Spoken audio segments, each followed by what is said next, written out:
Í tilefni af ferðaþjónustu ráðstefnu Landsbankans þá hefur Hagfræðideild Landsbankans gefið út nýja greiningu á stöðu og horfur í ferðaþjónustunni.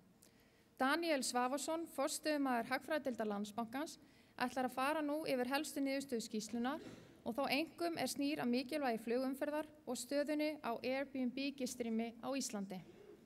Yfirskrift erindis Daníels vatnaskil eða vaxtarverkir. Daníel, gjörðu svo vel.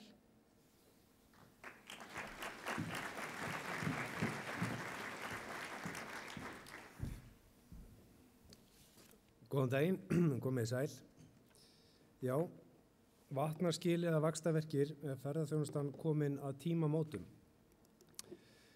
Til að komast að því skulum við byrja á því að átta okkur aðeins á því hvert ferðaþjónustan komin í þjóðhagslegu tilliti. Sprengivöxturinn í ferðaþjónustu var miklu leyti sjálfsprottinn og var mun kraftmeiri en nokkurn óraði fyrir.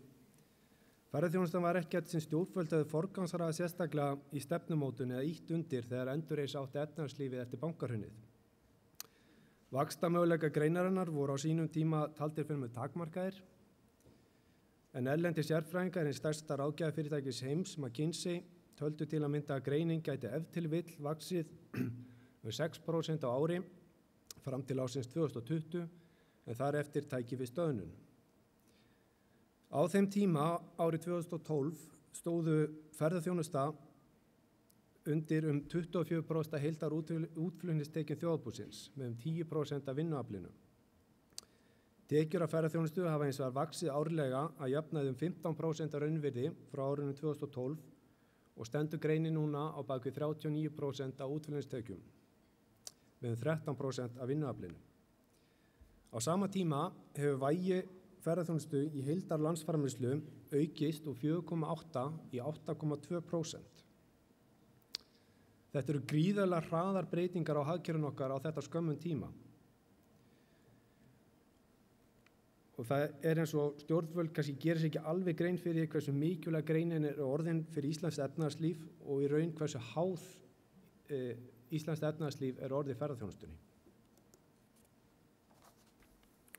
En hvert vísa helstu hagvísar ferðaþjónustunnar þessa mundir, þar sem með tilliti til fjölda ferðamanna, eyðslu og gistiþróunar. Við byrjum á fjöldaþróunni. Erlendu ferðamönnum fjölgaði 40% í fyrra og á fyrstu 8 mánuðum þessa árs mældist töluvert hægari fjölgun eða 30% með sama tíma í fyrra.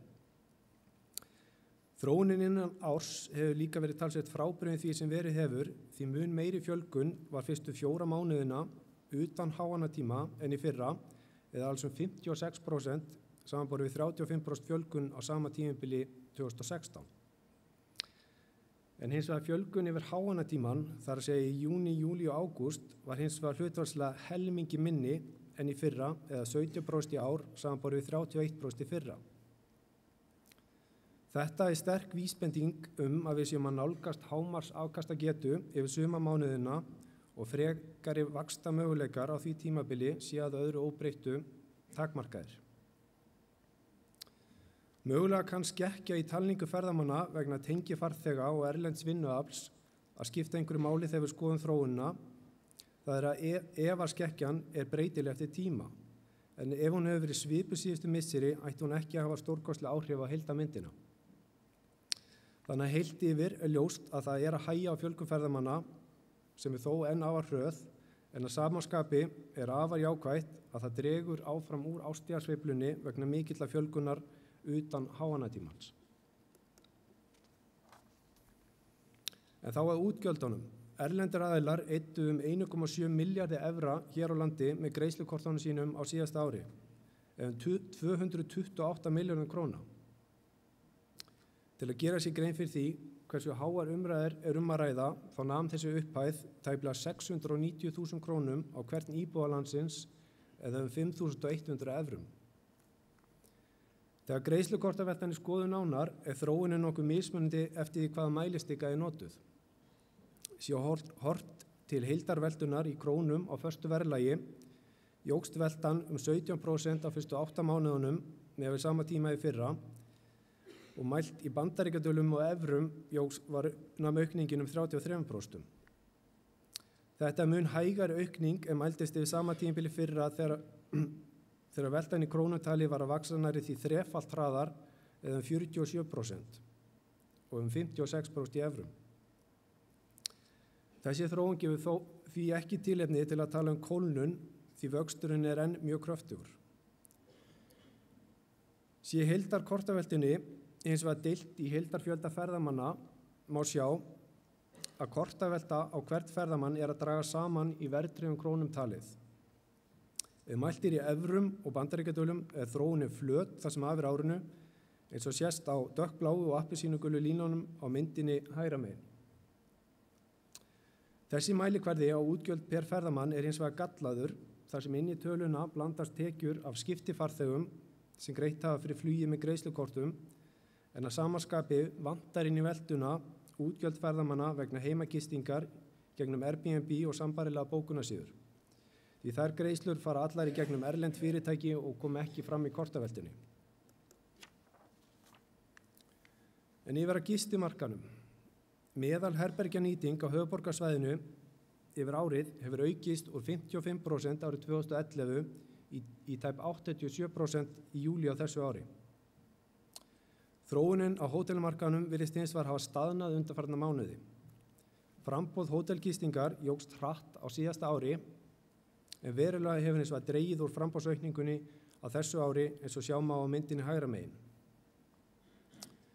Þrátt fyrir minni framboðsaukningu á sama tíma og ferðamönnum hefur fjölgað verulega er nýtingin aðeins að versna en hún er engu að síður há í sögulegum og alþjóðlegum samanburði og höfuðborgarsvæðinu nálægt því sem kalla mætti hámarksnýtingu. Við höfum útvegað gögn útlegu Airbnb gistingar í Reykjavík frá greiningafyrirtækinu RDNA fyrir tímabili frá ágúst 2015 til ágúst 2017 en miðað við sambærilegt tímabil þá nam aukning útlegu árið 2016 ríflega 150% milli ára. Og samkvæmt okkar útreikningum velti þessi starfsemi 46 milljónum evra árið 2016 eða 6,1 milljarði króna bara í Reykjavík. Það sem af við þessu ári hefur vöxturinn haldið áfram en 43% aukning mældist fyrstu 8 mánuði ársins með við sama tíma í fyrra. Okkur tókst hins vegar aðeins að útvega gögn útlegu í Reykjavík en lauslega athugun á bókunarsíðum Airbnb bendi til þess að til viðbótar við heimagistinguna sem er við boði í Reykjavík sé í kringu 25% viðbóta framboð í öðrum sveitarfélögum á höfuðborgarsvæðinu. Þegar fjöldi bókana í Airbnb gistingu er umreiknaður yfir fjölda gistinátta má sjá að gistinætur í heimagistingu er að vaxa margfalt hraðar en í hótelgistingu á höfuðborgarsvæðinu. Þegar hlutfallsleg breyting gistinátta er skoðuð nánar kemur athyglisverð þróun í ljós. Verulega hefur hægt á fjölgun gistinátta hjá hótelum og raunar mældist fækkun gistinátta á milli ára bæði í maí og júlí eins og sjá má á appelsínugulu línunni á myndinni vinstra megin. Þrátt fyrir að herbergjaframboði hefði aukist nokkuð milli ára. Enn mælist hins vegar kröftug aukning í Airbnb gistingu en þó ekkert í líkingu við aukninguna sem var seinni hluta árs 2016. Hægari aukning Airbnb gistingar kemur ekki á óvart því í vissum hverfum miðsvæðis í Reykjavík er töluvert stór hluti íbúða nú þegar í útlegu til ferðamanna og frekari vaxtamöguleikar því víða takmarkaðir. Að teknu tilliti til þess að til viðbótar við þær tölur sem við höfum Airbnb gistingunni í Reykjavík 25% viðbóta framboð í öðrum sveitarfélögum á höfuðborgarsvæðinu þá er útlit fyrir að Airbnb sé með það bil 50% markaðshlutdeild af samanlögðum gistinóttum í heimagistingu og hótelum á höfuðborgarsvæðinu. Þetta eru hreint út sagt ótrúlega tölur og langt yfir markaðshlutdeild Airbnb í öðrum borgum erlendis. En hvað hefur verið að drífa þróunina í fjölgun ferðamanna síðustu ár? Erlendar rannsóknir sýna að raungengisbreytingar eru lykil áhrifaþáttur á ferðaþjónustu víðast hvar. En það samband virðist hins vegar býsna flókið hér á landi en Gústaf Steingrímsson kollegi minn mun fara nánar yfir það hér á eftir. Frekar rannsóknir hafa sýnt að í litlum eyríkjum þar sem að ferðaþjónusta er lykil atvinnugrein eru flugtengdir þættir stærstu áhrifavaldarnir í þróun á komu ferðamanna. Það er einkum 4 þættir sem hafa þar mest áhrif. Það er fjöldi flugferða, fjöldi flugsæta, fjöldi brottfara borga með beinatengingar og svo fjöldi flugfélaga. Af þessum breytum er það fyrstnefndi þátturinn tíðni flugferða sem hefur langmest áhrif. Þessar niðurstöður varðandi flugið ríma ágætlega við þróunina hérlendis síðustu ár. Eldgosið í Eyjafjallajökli kom Ísland á kortið, en upp frá því má segja að auki flugframboð hafi knúið vöxtinn áfram.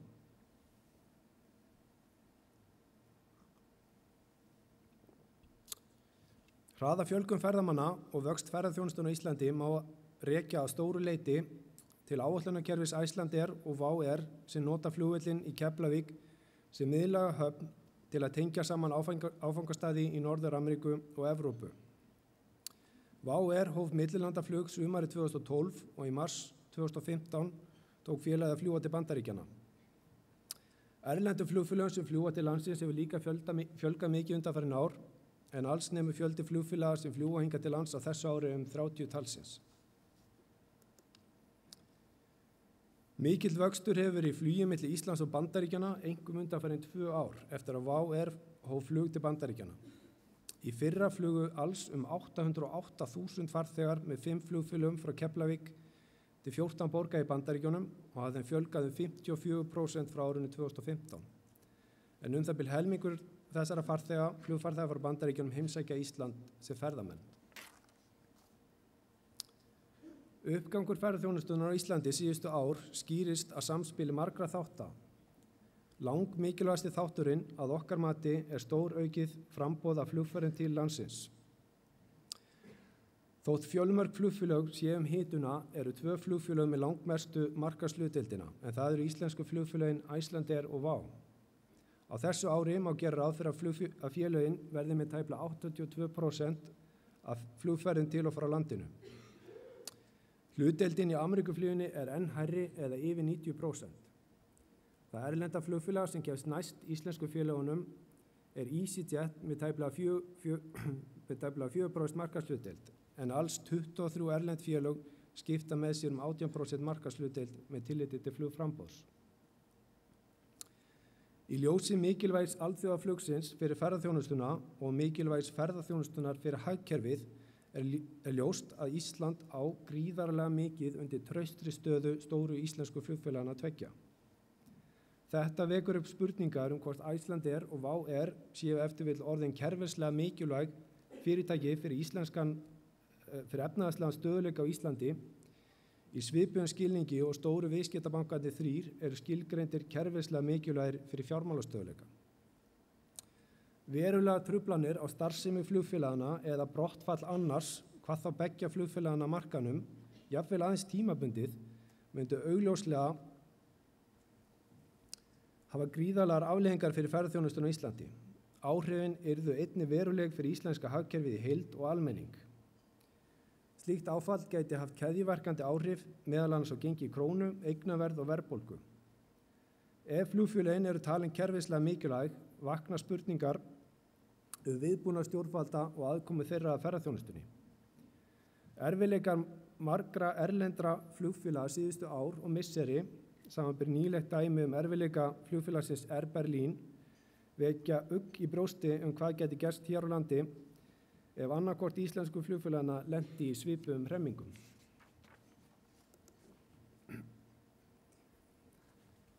Ferðaþjónustan er komin í lykilhlutverk í hagkerfinu en þjóðarbúið jafnframt orðið viðkvæmt gagnvart áföllum í greininni og jafnvel gagnvart áföllum í rekstri einstakra fyrirtækja. Þjóðhagslegur ábati af ferðaþjónustu er ekki eingöngu fólginn í auknum útflutningstekjum þjóðarbúsins, því bætt nýting framleiðsluþátta á innviða, bæði einkageirans og hins opinbera, er ekki síður mikilvæg og jafnframt grundvöllur þess að arðbært sé að ráðast í frekari uppbyggingu innviða og almannaþjónustu. Aukinn fjöldi notenda innviða landsins skilar þjóðhagslegum ábata þar til fullri afkastagetu er náð.